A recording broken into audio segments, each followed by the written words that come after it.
오늘 성경 인물 강의 두 번째 시리즈 히브리서 11장을 통해서 같이 말씀의 은혜를 나누기를 원합니다. 오늘 히브리서 11장 11절로 12절 말씀을 통해서 사라의 믿음에 대해서 같이 은혜를 나눌 텐데, 믿음은 의심을 넘어서는 것입니다 라는 제목으로 하나님 말씀 증거하겠습니다. 믿음은 의심을 넘어서는 것입니다 라는 제목으로 하나님 말씀 증거하겠습니다. 제목처럼 우리의 믿음이라는 것은 무엇입니까? 끊임없이 도전하는 의심, 실망, 낙심, 회의, 이와 같은 것들을 계속 넘어서는 것. 그래서 넘어설 때마다 우리의 인생에 조금 더 정금 같은 믿음, 조금 더 좋은 믿음이 만들어져 가는 과정, 이게 바로 믿음 생활이고 이게 믿음입니다. 왜 믿음이라고 하는 것은 이처럼 끊임없이 의심과 낙심과 좌절과 실망과 회의와 싸워나가야 합니까? 이유는 믿음이 시작하는 것서부터가 의심과의 싸움이기 때문에 그렇습니다. 믿음이 언제 시작합니까? 우리는 믿음이 시작하는 터전이 바로 불가능의 터전인 것을 알 수 있습니다. 자기가 가능한 것, 자기가 할 수 있는 것, 웬만하면 되는 것, 이걸 갖다 놓고 하나님 도와주세요, 하나님 해주세요 하면서 간절하게 하나님을 믿고 간구하고 하나님께 바라지 않습니다. 우리가 언제 하나님께 구하고 바라고 믿습니까? 그것은 자기가 봐도 불가능한 것, 자기가 봐도 잘 안 될 것 같은 것, 자기가 봐도 좀 힘든 것 같은 것, 이런 걸 놓고 하나님 좀 도와주세요, 하나님 살아계시잖아요, 하나님 좀 일해주세요 하면서 하나님을 믿고 하나님께 바라고 하나님께 기대합니다. 그러니까 믿음이 언제 생겨요? 믿음은 자기에게 있어서 평범한 순간에 생기는 게 아니라 자기에게 있어서 불가능한 것처럼 보이는 순간에 하나님을 향한 믿음이 생깁니다. 그러니까 믿음이 생기는 처음이 뭐예요? 불가능해요. 그러니까 얼마나 자기가 봐도 불가능이니까 얼마나 의심이 생기겠어요? 얼마나 안 믿어지겠어요? 얼마나 회의가 생기겠어요? 하나님을 향한 믿음을 갖고 있어요. 하나님 도와주세요, 하나님 일해주세요, 하나님 해주시면 됩니다 라고 말해놓고 바로 돌이키면 자기가 봐도 불가능이니까, 자기가 봐도 말이 안 되니까, 그래서 회의가 생겨요. 그래서 의심이 생겨요. 그게 처음부터 의심이에요. 그런데 참 놀라운 것은요, 믿음을 가지려면 이런 의심의 장벽과 싸워 이겨야 되지만, 한 번 싸워 이겨서 믿음을 갖기만 하면 그 믿음이 의심의 장벽을 다 무너뜨려 버리는 거예요. 의심을 다 쫓아내 버리는 거예요. 실망을 쫓아내 버리는 거예요. 이게 바로 믿음이에요. 오늘 사라가 믿음을 갖고 있어요. 이 사라가 갖고 있는 믿음의 핵심이 뭡니까? 오늘 히브리서 11장 11절, 히브리서 11장 11절 우리 같이 한번 읽어봅시다. 히브리서 11장 11절 같이 한 목소리 시작. 아멘. 자, 거기까지요. 자, 지금 사라가 믿음을 갖게 됐어요. 왜 갖게 됐어요? 나이 늙어 단산하였으나 에서 믿음을 가진 거예요. 그는 나이 늙었어요. 단산했어요. 더 이상 생리적인 현상으로 아들을 낳을 수가 없어요. 그럼에도 불구하고 자기 마음속에 뭐가 있어요? 아들을 낳기를 원하는 마음이 있어요. 왜 이 마음이 생겼어요? 하나님이 그에게 말씀으로 주신 거예요. 내가 하나님한테 아들 줄게, 내가 하나님한테 큰 민족 줄게. 어느 날 하나님이 자기한테 말씀하신 거죠. 꿈도 없었어요, 희망도 없었어요, 소망도 없었어요. 그렇게 어쩔 수 없는 자기의 형편이다라고 생각해서 숙명을 갖고 살아갔어요. 근데 숙명으로 살아왔던 자기 자신에게 어느 날 하나님이 말씀하시는 거예요. 너에게 아들 줄 거야. 참 묘한 것은요, 그 불가능 같은 그 상황인데도 불구하고 아들 줄 거라고 하는 하나님의 말씀을 믿고 싶은 거예요. 그게 바라는 거예요. 그래서 그 믿음을 소유했어요. 근데 그 믿음을 소유하는 순간부터 뭐가 됩니까? 갈등이에요. 하나님의 말씀을 믿고 싶고 바라는 거죠. 그래서 믿었지만 사실은요, 어떻게 보면요, 말도 안 되는 거예요. 그러니까 말도 안 된다는 자기의 생각과 하나님의 말씀이라고 하는 믿음이 같이 싸우는 거죠. 믿음은 처음부터 갈등이고, 처음부터 의심과의 전쟁이고, 처음부터 실망과 낙심과의 전쟁이에요. 이게 뭐 믿자마자 바로 그 순간에 딱 이루어지면 실망하고 낙심할 틈이 없겠죠. 근데 아니에요. 시간이 있단 말이죠. 시간이 걸리는 거예요. 아이를 임신해도 낳을 때까지 뱃속에서 10달이라는 시간이 필요해요. 마찬가지예요. 내가 믿음으로 하나님의 말씀을 잉태했어요. 그래도 그것이 내 안에서 영그러져서 나올 때까지 시간이 필요해요. 왜 그 시간이 필요할까요? 그 시간 동안에 하나님은 나를 만들어가는 거예요. 세상 의지하지 않고 하나님 의지하는 사람으로 나를 만들어가는 거예요. 세상만 바라보고 세상만 보고, 그래서 세상이 얼마나 자기에게 있어서 큰 영향력인지 이렇게 생각했던 사람이 세상을 점점 무시하고 하나님을 바라보는 사람으로, 믿음의 사람으로 만들어가기 위해서 믿음으로 하나님의 말씀을 잉태하고 난다면 그것이 나아질 때까지 시간이 필요해요. 지금 사라는요, 자기의 불가능한 현실 가운데 하나님이 말씀하신 거죠. 우리가 다 마찬가지예요. 언제 믿음이 생겨요? 자기는 포기했어요, 가정에 대해서. 근데 어느 날 하나님이 말씀 주시는 거예요. 내가 너의 가정을 신앙의 명문가면, 축복의 명문가면 이루어줄 거야. 어느 때는요, 자기는 자식을 낳을 수 없어요. 그런데 하나님 말씀하신 거예요. 강단을 통해서 너에게 허다한 별 같은 자녀를 줄 거야. 자기는 가난이 숙명인 줄 알았어요. 아버지도 가난했고 자기도 가난한 거예요. 날 때부터 가난했어요. 기껏 자기가 원하는 거 먹고 살 만큼만 있으면 좋겠다, 이 생각이었어요. 근데 어느 날 하나님이 말씀하시는 거예요. 내가 너를 부욕케 하리라. 평생의 병이든 뭐, 이게 자기의 운명인 줄 알았어요. 그래서 아프고 사는 거죠. 그런데 평생의 병이든 자기 몸을 향해서 하나님 말씀하시는 거예요. 예수께서 십자가 달려 채찍에 맞음으로 너의 질병을 치료받았고 너는 강건한 몸이 될지어다. 하나님 말씀하시는 거예요. 집안에 가문 대대로 내려오는 저주가 있었어요.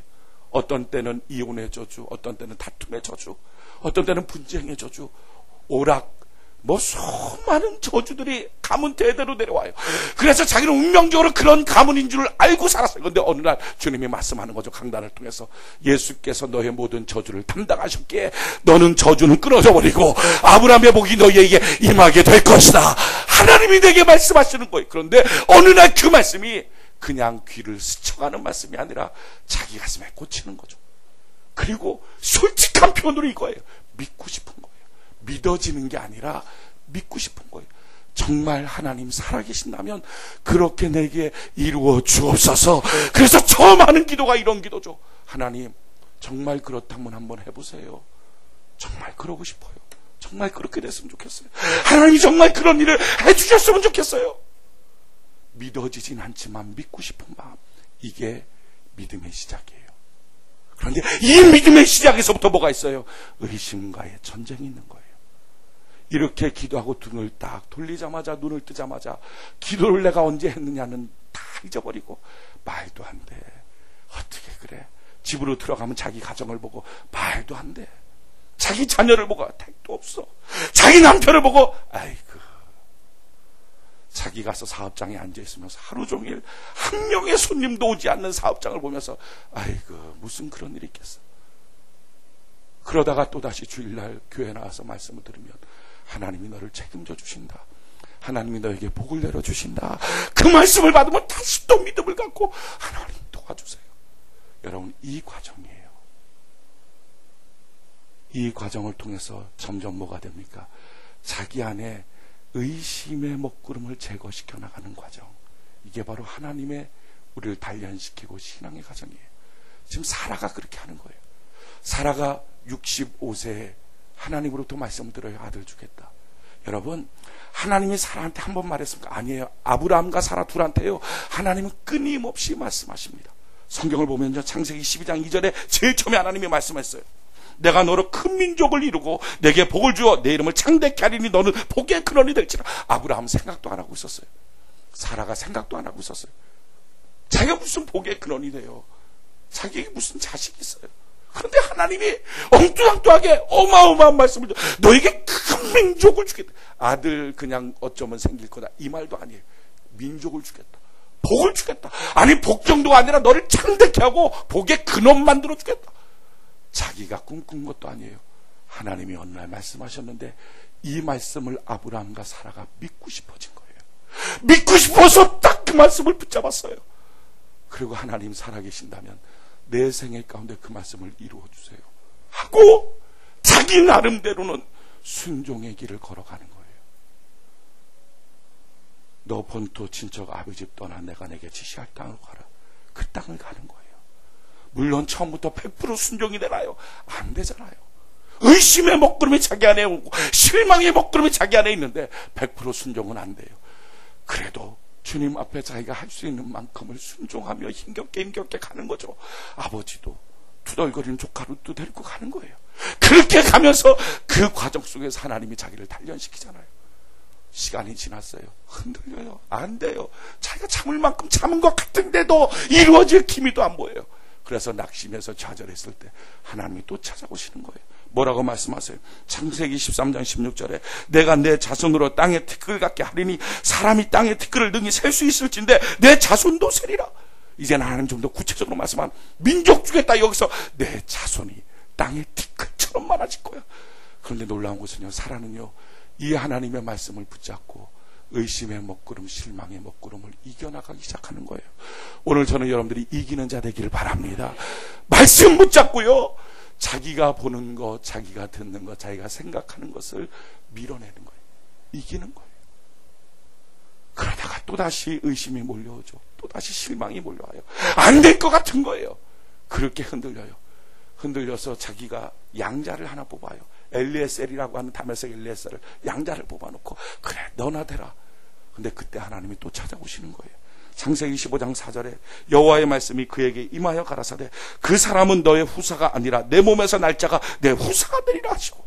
야, 그 사람 후사 아니야? 너 몸에서 날 거야. 하나님이 또 다시 말씀해요. 그런데 놀라운 것은요, 이 말씀을 듣고서 사라가 또 이기는 거예요. 저는 여러분들이 말씀 들을 때마다 이기는 자가 되는 복이 있기를 바랍니다. 자, 이렇게 이겼어요. 그러고 나서 뭐합니까? 야, 어떡하든지 몸에서 나는 건 나는 안 될 것 같으니까 그럼 하가를 집어넣어서 아들을 얻자. 그것 때문에 얼마나 가슴 상합니까? 자기가 저지른 일이지만 자기의 죄의 결과지만 가슴 아픈 건 너무 아픈 거예요. 그 아이가 점점 커나가는 거 볼 때 하나님 왜 나한테는 아들을 안 주고 나는 약속이 있는데 왜 저 사람은 약속도 없는 사람 같은데 왜 저 사람은 이루어집니까? 갈등도 생기고 미움도 생기고 남편을 향한 미움, 어떤 때는 하나님을 향한 미움까지 생기면서 하나님 왜 이렇게 내 인생을 기구하게 인도하십니까? 근데 아니에요. 그 과정이 지금 사라를 만들어가고 있는 거예요. 지금 여러분들의 이 삶이 하나님이 여러분들을 만들어가고 있음을 믿으시기 바랍니다. 좋으신 하나님, 우리 인생에 단 한 번도 해를 붙여보신 적이 없으신 하나님, 마침내 나의 가는 길을 내가 알지 못하지만 나의 가는 모든 것을 달결하신 후에 정금같이 나오도록 하나님 만들어 주시게 될 것입니다. 하나님 우리를 포기하지 않으세요. 하나님 우리를 붙잡아 주시는 거예요. 하나님 우리를 인도해 주시는 거예요. 아멘이십니까? 하나님 우리를 도와주시는 거예요. 다시 하나님이 그를 일으켜 주시죠. 그 실망하고 있을 때 하나님이 또다시 찾아가요. 창세기 17장 16절에 내가 그에게 복을 주어 그로 내게 아들을 낳아주게 하며 내가 그에게 복을 주어 그로 열국의 어미가 되게 하리니 민족의 열왕이 그에게서 나리라. 야, 걱정하지 마. 내가 너한테 아들 줄 거야. 그 아들을 통해서 열왕이 나고 열국이 나오게 될 거야. 지금 하나님 뭐예요? 계속 말씀만 주세요. 조짐이라도 있으면 좋네. 말씀만 주세요. 몇 년 동안? 25년 동안. 근데 놀라운 것은요, 이 25년 동안 얼마나 많은 의심도 실망도 좌절도 낙심도 얼마나 많아요. 근데 그 많은 과정 속에 사라라고 하는 사람의 특징이 뭡니까? 하나님의 말씀만 주면 말씀 붙잡고 일어서는 거예요. 말씀 붙잡고 또 믿어보는 거예요. 말씀 붙잡고 또 충성하는 거예요. 말씀 붙잡고 말씀에 설득당하고 사는 거예요. 여러분, 우리가 말씀에 설득당하는 사람 되기를 바랍니다. 말씀 붙잡고 말씀 앞에 일어서는 사람 하나님 되게 하여 주시옵소서. 하나님의 말씀만 들리면 의심의 먹구름도 사라져버리게 하시고 실망의 낭떠러지도 사라져버리게 하시고 하나님의 말씀만이 내게 찌렁찌렁 울리도록 하나님 나를 도와 주시옵소서. 이게 바로 살아요. 하나님이 우리에게 원하시는 게 뭐예요? 너도 살아처럼 실망할 수 있다. 왜? 처음부터 불가능해서 시작했으니까. 의심할 수 있다. 회의가 될 수 있다. 낙심할 수 있다. 그런데 그렇다 할지라도 사라처럼 하나님의 말씀에 약속이 있기만 하면 다시 일어서라. 다시 일어서라. 다시 일어서라. 아멘이십니까? 다시 일어서. 다시 일어서서 자기 마음속에 있는 의심을 몰아내는 거예요. 자기 마음속에 있는 실망을 몰아내는 거예요. 자기 마음속에 있는 절망을 몰아내는 거예요. 자기 마음속에 있는 낙심을 몰아내버리는 거예요. 여러분, 그래서 그 믿음이 어디까지 올라갔어요? 자기의 불가능까지 몰아냈어요. 전 여러분들이 불가능이라고 생각하는 그것까지 하나님 주신 말씀을 붙잡고 그 믿음 가운데 몰아내버리는 은혜가 있기를 바랍니다. 그래서 성경은 지금 뭐라고 말해요? 다시 한번 읽어볼까요? 히브리서 11장 11절. 히브리서 11장 11절. 히브리서 11장 11절. 우리 같이 한번 한 목소리 읽어봅시다. 시작.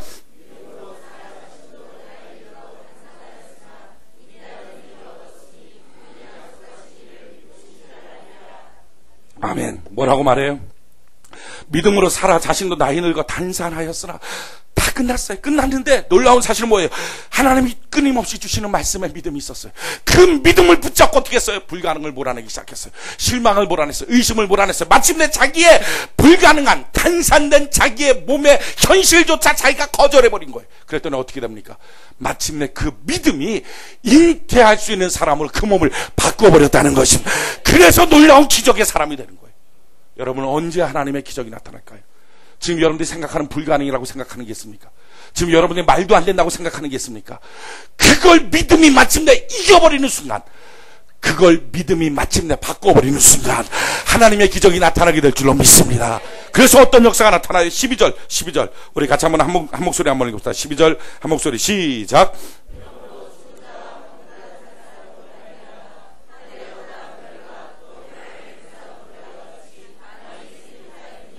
아멘. 어떻게 했어요? 죽은 자와 방불한 한 사람이 마침내 그 믿음으로 말미암아 허다한 별과 같은 놀라운 민족을 얻을 수 있도록 하나님 만들어 주셨다는 거예요. 하나님은 보상하여 주십니다. 내가 믿음 갖고 있으면 그대로 하나님은 역사하여 주시는 것입니다. 그러기에 절대로 믿음을 훼손하면 안 돼요. 하나님, 내가 믿음 갖고 승리하는 자 되게 하여 주시옵소서. 사라가 마침내 흔들흔들거리고 있어요. 그랬더니 사라 나이 89세에 하나님이 또 찾아왔어요. 그리고 너무나 구체적으로 말씀하시는 거예요. 창세기 18장 10절에 그가 가라사대 기한이 이를 때에 내가 정녕 내게로 돌아오리니 내 안에 사라에게 아들이 있으리라 하시니 사라가 그리 장막문에서 들었더라. 여러분, 1년 만에 내가 돌아올 거야. 너 이제 아들 낳을 거야. 하나님이 이렇게 점점점 구체적으로 말씀해 주시는 거예요. 여러분들의 인생을 점점점 구체적으로 인도해 가실 수 있도록 믿음 갖고 서 있는 은혜가 있기를 바랍니다. 하나님이 그에게 말씀하실 때마다 사라를 일어났어요. 여러분, 믿음의 사람이 뭐예요? 하나님이 말씀하실 때마다 일어나는 사람. 주님, 내가 하나님이 말씀하실 때마다 하나님의 말씀이기 때문에 일어나는 사람 되게 하여 주시옵소서. 중간에 실망도 의심도 낙심도 있었어요. 근데 실망도 의심도 낙심도 있지만 그걸 이겨나가는 거예요. 그리고 이겨나갈 때 실망했던 거, 의심했던 거 하나님 정죄도 안 해요. 얼마나 그를 높여주고 칭찬하는지. 이긴 것만 기억해 주신 하나님. 할렐루야. 믿음으로 승리한 것만 기억해 주신 하나님. 그게 우리 하나님이에요. 어떻게 하면 우리가 이길까? 어떻게 하면 내게 오는 실망, 의심, 낙심, 좌절에 먹구름이 몰려올 때 이걸 어떻게 이길까? 이기는 방법은 두 가지예요. 첫 번째 이기는 것은 이 두 가지가 힘을 합쳐야 이길 수 있어요. 첫 번째 이기는 것은 자기 안에 어떻게라고 하는 것을 십자가에 못 박아야 돼요. 루터가 말했어요. 너가 정말 하나님을 믿기를 원한다면 너 마음속에 있는 어떻게라고 하는 단어를 십자가에 못 박아라. 여러분, 우리 안에 의심의 창구가 어디예요? 실망의 창구가 어디예요? 그게 어떻게예요? 하나님 믿어요. 하나님 하실 걸 내가 알아요. 아, 그럼요, 믿습니다. 그런데 하나님은 어떻게? 거기서 의심이 들어오는 거예요. 하나님, 지금 내가 생각할 때 기간이 얼마 안 남았는데 하나님은 어떻게? 어떻게 하는 마음속에서 의심이 들어와서 무너져버려요. 여러분들의 마음속에 있는 어떻게라고 하는 단어를 오늘 십자가에 못 박아버리시기 바랍니다. 하나님이 뭐라고 말씀하세요? 하나님이 하나님의 사랑하는 자들을 위해서 예비하신 모든 것은 눈으로 보지 못하고, 아멘이십니까? 귀로 듣지 못하고 사람의 마음으로도 생각지 못하였다 함과 같으니라. 하나님이 오직 성령으로 이것을 우리에게 보여주셨으니, 아멘이십니까? 여러분, 하나님이 내게 예비하신 것들은요, 눈으로 못 봐요. 귀로 못 봐요. 사람의 마음으로 절대로 계산해서 판단해서 나오지 않아요. 성령으로 이것을 우리에게 보여주신다는 것입니다. 따라서 우리가 어떻게 살아야 돼요? 눈으로 보이려고 하는 것들을 자꾸 거절하는 거예요. 이 훈련해야 돼요. 사람이 얼마나 눈을 신뢰하는지. 자기 봤다는 걸 봤다. 그게 무슨 소용이 있어요? 봤다. 그게 얼마나 잘못될 수 있는데 무조건 봤다. 그거 갖고 결국 그거 갖고 의심하고 그거 갖고 실망하고 그거 갖고 시험 들고 봤다. 두 번째, 들었다. 사람들이 나한테 이렇게 말하더라. 여러분 들은 이 소리가 얼마나 잘못된 소리가 많습니까? 제가 계산해봤더니 판단해봤더니 이렇더라. 올해 제가 금요일날도 말씀드렸는데 그걸 원래 우리 교회는 예산이 없잖아요. 결산만 있잖아요. 예산이 없으니까 내년도 예산. 왜 예산이 없냐면은 어차피 뭐 하나님이 주시는 대로 써야지 뭐 우리가 예산 세운다고 뭐가 돼요. 그러니까 뭐 필요할 때마다 하나님께 구하고 하나님 주시는 대로 쓰면 돼요. 그러니까 예산이 없어요. 근데 결산을 제 머릿속으로 혼자 해본 거예요.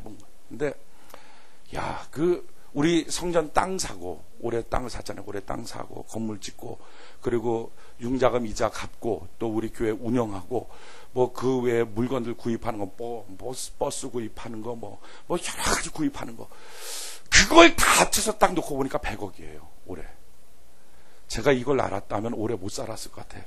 1월 1일 날 영시예배 때 거의 졸도했었을 거예요. 100억이 필요한 2008년도. 그리고 어떻게 살겠어요? 내가 무슨 재간으로 100억을 되겠어요? 근데 참 놀라운 것은 지금까지 살잖아요. 어디 뭐 너무 감사해요. 더 이상한 건 난 지금도 계산이 안 떨어지는 게 있어요. 더 이상한 거는 우리 교회 수유성전 판돈이 42억이에요. 그게 잘 받았어요. 우리 거기 13억에 사는데 42억. 6년 만에 한 해에 6억씩 우리가 벌었어요.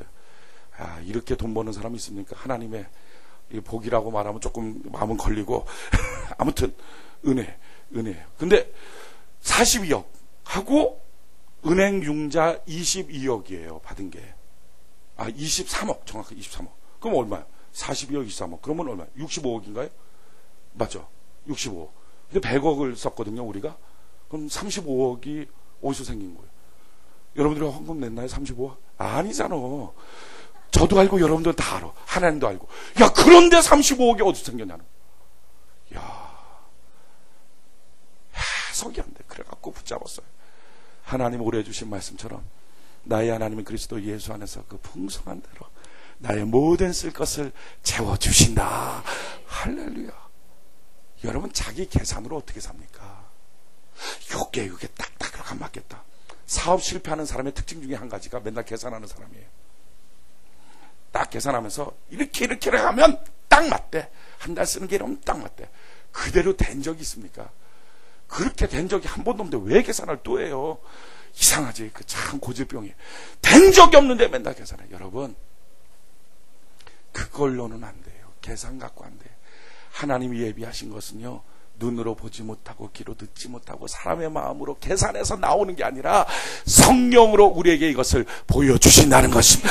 그러니 하나님이 강단의 말씀을 통해서 말씀하실 때 아멘 그 말씀 받고 기도할 때 그 말씀 붙잡고 기도할 때 자기 마음속에 확실히 딱 들고 그거 하는 거예요. 예수 믿으면서도 사람들이 목사님 될 것 같아요. 왜? 이렇게 됐고요. 여기 있었고요. 요 사람이 왔다 갔고요. 저 사람이 이렇게 했어요. 될 것 같아요. 얼마나 보는 것에 의지하는 소망을 갖는지. 저는 그런 사람 보면 가슴이 철커덕 내려앉아요. 얼마나 있다가 그것 때문에 또다시 의심하겠구나 저 사람. 누가 된대. 뭐가 뚫린대. 교화에 지하철이 놓인대. 제가요 여기 처음 와서 집 구할 때 부동산 아저씨들이 부동산 여기 하시는 분 계십니까? 진짜 부동산은 믿고 싶지가 않아 잘. 그래도 뭐 어떻게 부동산 아저씨들이 맨날 교화에 지하철이 뚫린대. 지금까지 신문 보고 있잖아요. 뚫리나 안 뚫리나. 안 뚫려. 맨날 고향에서 멈추지 여기 교화까지 올라오지도 않아. 근데 맨날 지하철 그 소리 듣고 지하철 뚫린대. 야 언젠가 뭐가 된대. 아니에요. 자기 마음속으로 계산해서 그거 갖고 안 돼요.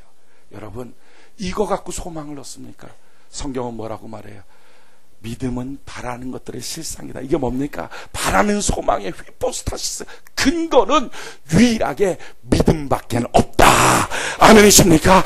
보여지는 것, 들려지는 것, 자기의 계산된 걸로 내가 그러니까 이 바라는 것이 이루어질 거야. 이게 아니라 믿음밖에는 너의 인생에 바라는 것을 근거로 삼을 게 없다. 아멘이십니까?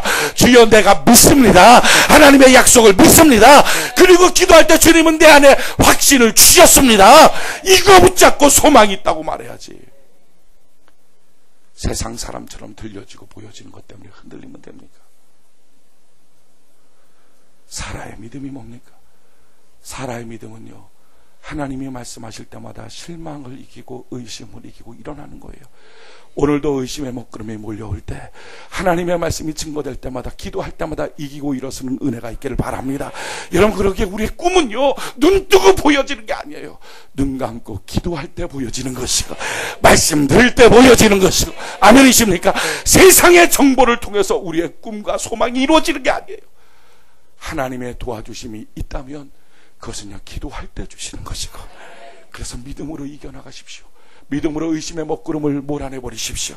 믿음으로 실망을 몰아내버리십시오. 내가 봤다, 내가 들었다, 내가 계산했더니 딱 이렇더라. 그게 다 뭐예요? 자기에게서 나온 거. 많은 사람은요, 요렇게 자기에게서 나온 걸 갖고 뭐가 그래요? 믿음이 흔들린대요. 말씀이 은혜가 안 된대요. 말씀이 믿어지지 않는데요. 여러분, 자기 것 갖고 하나님의 것을 이기려고 하는 것처럼 불행이 어디 있습니까? 자기 보는 것, 자기 듣는 것, 자기 판단한 것 갖고 하나님의 말씀, 기도의 응답을 무시한다면 어떻게 그것이 성도라고 할 수 있겠어요? 여러분, 믿음의 사람은 뭡니까? 믿음의 사람은 말씀이 들려질 때마다 말씀 붙잡고 의심을 몰아내버리고, 할렐루야, 보이는 것을 몰아내버리고 들리는 것을 몰아내버리고. 이 훈련이 얼마나 힘든 훈련인지 분명히 봤는데 아닌 거예요. 분명히 봤는데 아닌 거예요. 이 훈련하는 거예요. 분명히 들었는데 아닌 거예요. 은혜가 안 된다면, 믿음에 도움이 안 된다면 아닌 거예요. 선악과 봤어요.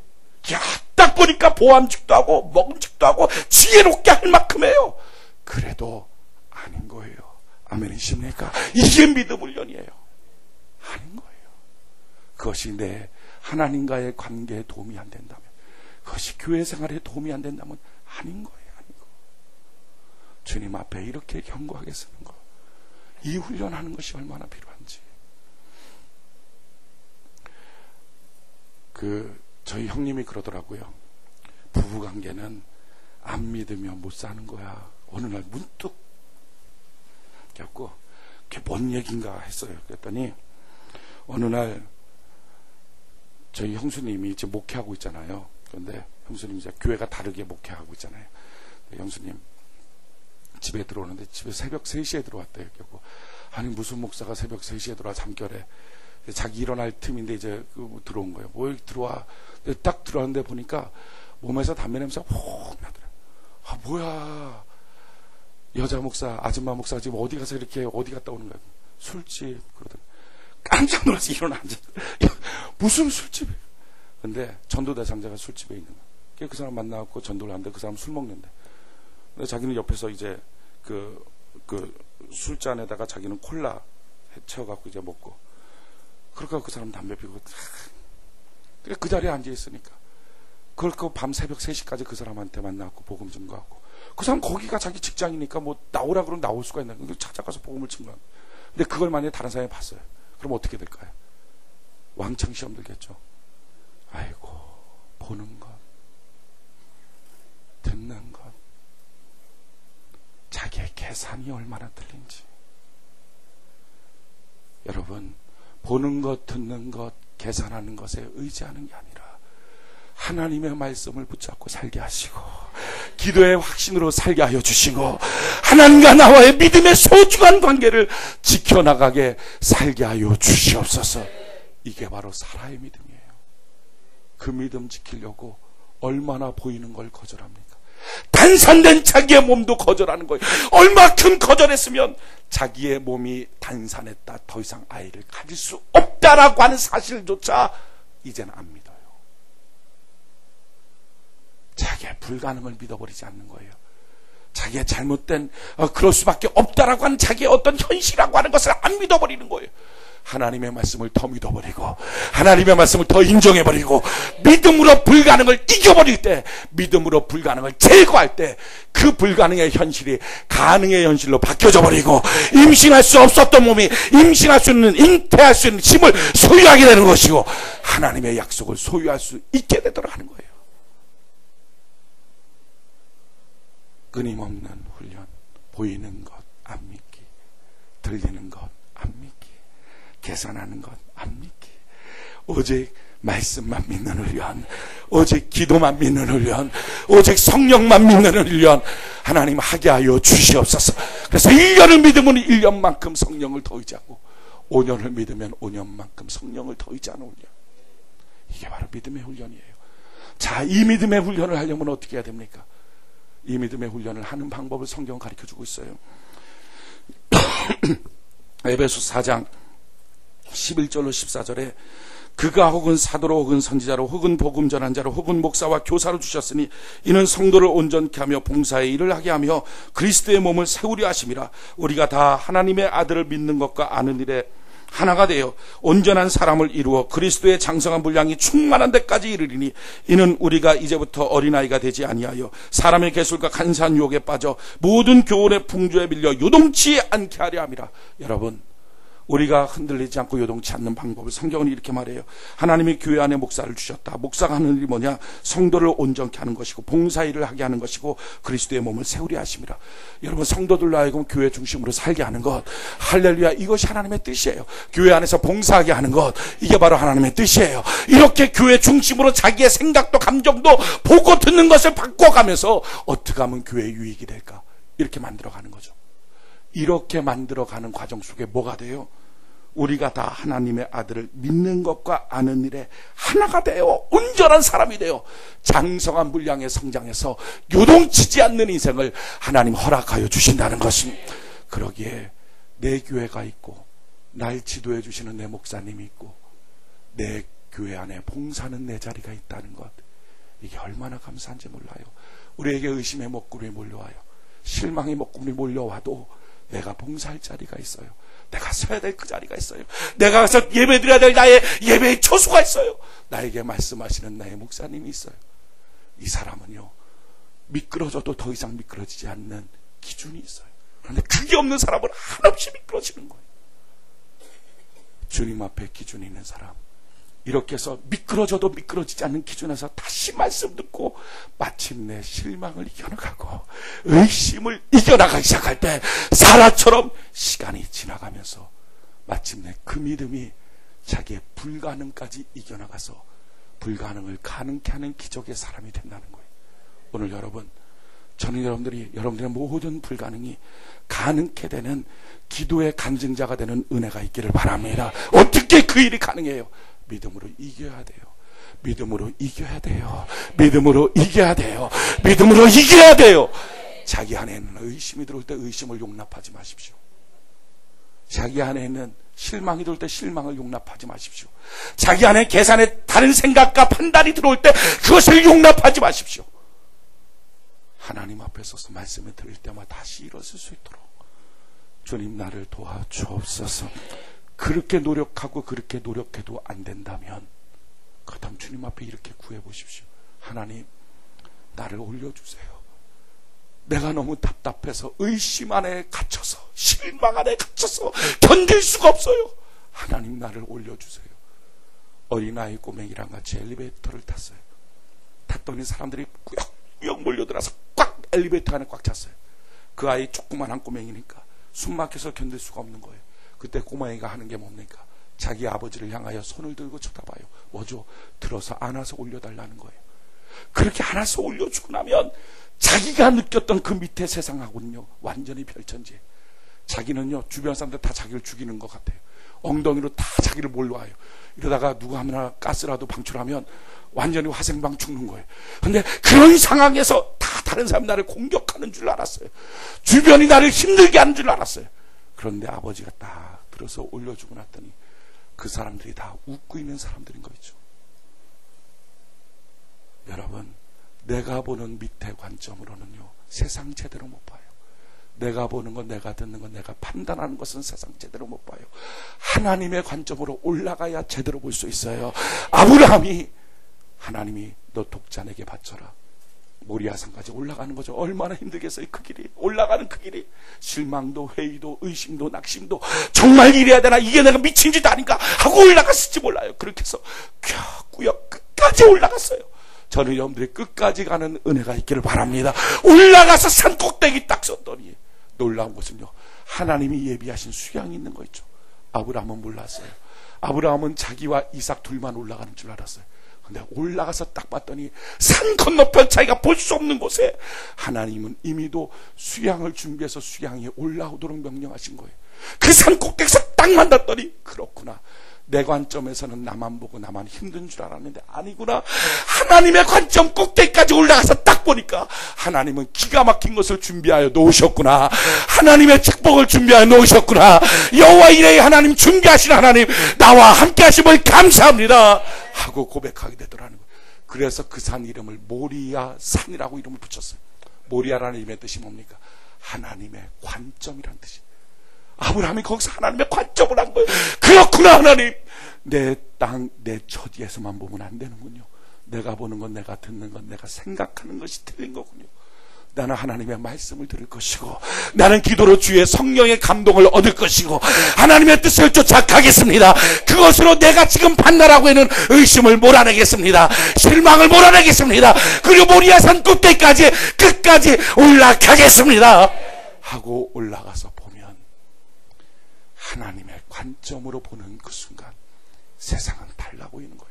엘리베이터 안에서 올려줬을 때 바라보는 사람들의 모습이 달라지는 것처럼, 신앙은 뭐예요? 자기 있는 그 처지 거기가 맞다고 고집부리지 마십시오. 거기서 실망, 낙심, 좌절을 자기가 받아들이고 동의하지 마십시오. 그걸 거절하십시오. 끊임없이 거절하고 올라오십시오. 자기 갖고 안 되면 하나님을 향하여 손을 드십시오. 하나님 바라보십시오. 하나님, 나로 올라오게 하여 주시옵소서. 하나님의 관점까지 올라오게 하여 주시옵소서 하고 기도하면 사랑의 하나님 우리를 번쩍 들어서 올려주시고 새로운 믿음의 세계를 우리에게 보여주시게 될 것입니다. 그때부터 자기가 그토록 고민했던 불가능은 불가능이 아니라 하나님 안에서 가능의 세계로 보여지는 놀라운 능력이 있게 될 줄 믿습니다. 축복의 사람, 기도의 응답의 사람, 신앙의 사람으로 살아가는 은혜가 있기를 예수님 이름으로 축원해 드립니다.